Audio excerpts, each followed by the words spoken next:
நடுங்க வைத்த அந்த வார்த்தை பெருமானாரின் ஸல்லல்லாஹு அலைஹி வஸல்லம் பேரருள். நபிகள் நாயகம் முஹம்மது ஸல்லல்லாஹு அலைஹி வஸல்லம் அவர்கள் போரில் வெற்றி பெற்ற பின் ஓய்வெடுக்க ஒரு மர நிழலை நோக்கிச் சென்றார்கள். அந்த இடத்தில் அமைதியாக அமர்ந்து தமது வாளை மரக்கிளையொன்றில் தொங்கவிட்டு சிறிது நேரம் கண்ணேந்தார்கள். இந்நேரத்தில் அவருக்கு எதிரியாக இருந்த ஒரு மனிதன் இந்த சந்தர்ப்பத்தை பயன்படுத்த எண்ணினான். அவன் மெதுவாக மரத்தின் பக்கம் நுழைந்து பெருமானார் ஸல்லல்லாஹு அலைஹி வஸல்லம் அவர்களின் வாளை மரத்திலிருந்து எடுத்து அதை அவர்களின் மார்பின் மீது வைத்தான். முஹம்மதே, இப்போது உன்னை யார் காப்பாற்றப் போகிறான் என்று அவன் வெறித்தகண்ணோட்டத்துடன் கேட்டான்.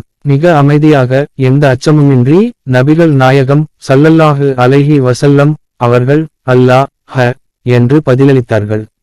அந்த எதிரியின் உடம்பு நடுங்கியது. அவன் ஆழமான பயத்தால் குலுங்கினான். ஏதோ ஒரு அதிசய சக்தி அவன் உள்ளத்தில் பதிந்தது போல உணர்ந்தான். விரைவாக அவன் உள்ளத்தில் பயமும் நடுக்கமும் ஏற்பட்டு கைநடுக்கத்தில் வாளை கீழே போட்டுவிட்டான்.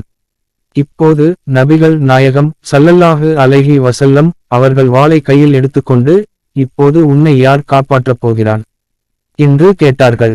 அந்த எதிரி மிகவும் அதிர்ச்சியடைந்தான். அவன் நீங்கள்தான் என்று பயத்துடன் பதிலளித்தான்.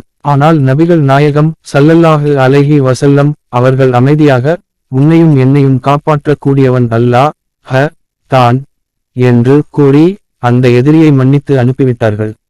இந்த சம்பவம் நபிகள் நாயகம் ஸல்லல்லாஹு அலைஹி வஸல்லம் அவர்களின் அளவற்ற தயை, பொறுமை மற்றும் தௌஹீத் போன்றல்லா நம்பிக்கை மீது உள்ள உறுதியை காட்டுகிறது.